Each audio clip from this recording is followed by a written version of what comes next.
ಪ್ರಧಾನಿ ನರೇಂದ್ರ ಮೋದಿ ಅವರ ವಿರುದ್ಧ ಸಚಿವ ದಿನೇಶ್ ಗುಂಡೂರಾವ್ ಕೂಡ ಕಿಡಿಕಾರಿದ್ದಾರೆ. ಪ್ರಧಾನಿ ಮೋದಿ ಹಿಂದೆ ಬಂದಾಗ 10 ವರ್ಷ ಕೊಡಿ ಅಂತ ಕೇಳಿದ್ರು.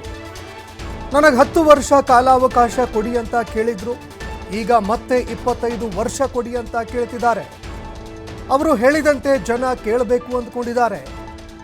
10 ವರ್ಷದಲ್ಲಿ ಅಚ್ಚೆ ದಿನ ಬರುತ್ತೆ ಅಂತ ಅಂದಿದ್ರು. ಎಲ್ಲಿದೆ ಆ ಅಚ್ಚೆ ದಿನ? ಡಬಲ್ ಎಂಜಿನ್ ಸರ್ಕಾರದಿಂದಲೂ ಕೂಡ ರಾಜ್ಯದಲ್ಲಿ ಏನೇನೂ ಆಗಲ್ಲ. ಅವರೊಬ್ಬ ಯುಗ ಪುರುಷ ಅಂತ ಅಂದುಕೊಂಡಿದ್ದಾರೆ ಅಂತ ದಿನೇಶ್ ಗುಂಡೂರಾವ್ ಪ್ರಧಾನಿ ಮೋದಿ ವಿರುದ್ಧ ವಾಗ್ದಾಳಿ ನಡೆಸಿದ್ದಾರೆ.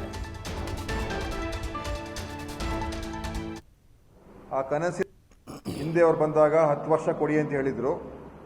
ಈಗ ಇನ್ನೂ ನನಗೆ 23 ವರ್ಷ ಕೊಡಿ, 22 ವರ್ಷ 23 ವರ್ಷ ಕೇಳ್ತಾ ಇದ್ದಾರೆ. 2047 ಬಗ್ಗೆ ಮಾತಾಡ್ತಾ ಇದ್ದಾರೆ. ಸೊ ಅವರು ಏನು ಸಾಧನೆ ಮಾಡಬೇಕು ಅಂತ ಆಸೆ ಇಟ್ಕೊಂಡಿದ್ದಾರೆ.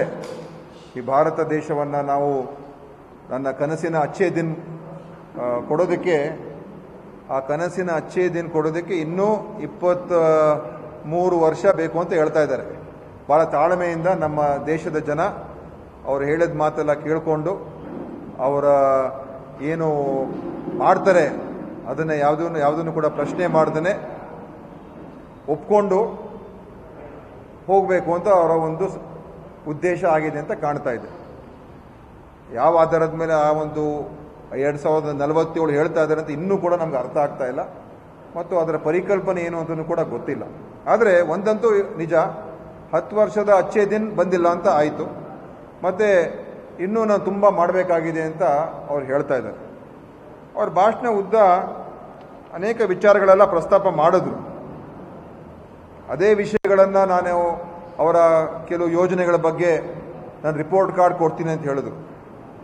ಆ ರಿಪೋರ್ಟ್ ಕಾರ್ಡಲ್ಲಿ ಬಹುಶಃ ಕರ್ನಾಟಕದಲ್ಲಿ ಅವರು ಏನು ಅವರ 10 ವರ್ಷದಲ್ಲಿ ಏನು ಮಾಡಿದ್ದಾರೆ ಅಂತ ಸ್ಪಷ್ಟವಾದಂಥ ಯಾವುದೇ ಒಂದು ವಿಷಯ ಪ್ರಸ್ತಾಪ ಆಗಲೇ ಇಲ್ಲ.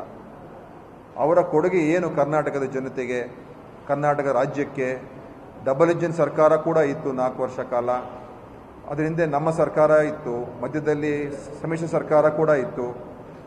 ಏನು ಸ್ಪಷ್ಟವಾದಂಥ ರೀತಿಯಲ್ಲಿ ನನ್ನಿಂದ ಕರ್ನಾಟಕಕ್ಕೆ ನಾನು ಅಧಿಕಾರಕ್ಕೆ ಬಂದ ಮೇಲೆ ಇದು ಮಾಡಿದ್ದೀನಿ, ಈ ವಿಶೇಷವಾದಂಥ ಅನುದಾನ ಕೊಟ್ಟಿದ್ದೀನಿ, ಈ ಯೋಜನೆಯನ್ನು ಜಾರಿ ಮಾಡಿದ್ದೀನಿ, ಏನು ಹೇಳಲಿಲ್ಲ. ಅದನ್ನು ಕೂಡ ಮುಂದೆ ಹೇಳ್ತಾ ಇದ್ದಾರೆ. ನಾನು ಮುಂದಿನ ದಿವಸದಲ್ಲಿ ನಿಮಗೆ ಬುಲೆಟ್ ಟ್ರೈನು ಕೂಡ ಕೊಡ್ತೀನಿ ಅಂತ ಏನೋ ಒಂದು ಆಶ್ವಾಸನೆ ಕೊಟ್ಟಿದ್ದಾರೆ. ಆಯಿತಾ? ಸೊ ಈ ರೀತಿಯಾದಂಥ ಹೇಳಿಕೆಗಳನ್ನು ಹೇಳಿ ಏನೋ ದೇಶದಲ್ಲಿ ನಾನು ದೊಡ್ಡ ಸಾಧನೆ ಮಾಡಿಬಿಟ್ಟಿದ್ದೀನಿ, ಇಡೀ ಇವತ್ತು ಇನ್ನೊಂದು ಹೇಳ್ಕೊಂಡ್ರು, ವಿಶ್ವದಲ್ಲೇ ಅನೇಕ ಜನ ಇವತ್ತು ಮೋದಿಯವ್ರನ್ನ ತೆಗೆದಾಕಬೇಕು ಅಂತ ಹೊರಟಿದ್ದಾರೆ ಅಂತ ಅವರೇ ಹೇಳ್ತಾ ಇದ್ದಾರೆ. ಒಂದು ಕಡೆ ವಿಶ್ವದ ಜನ ಇವ್ರು ಬಂದು ಇವ್ರ ಸಲಹೆ ಮೇಲೆ, ಮೋದಿಯವ್ರ ಸಲಹೆ ತೆಗೆದುಕೊಂಡು ನಿರ್ಣಯ ಮಾಡ್ತಾ ಇದ್ದಾರೆ ಅಂತ ಅವ್ರು ಹೇಳ್ಕೊಳ್ತಾರೆ.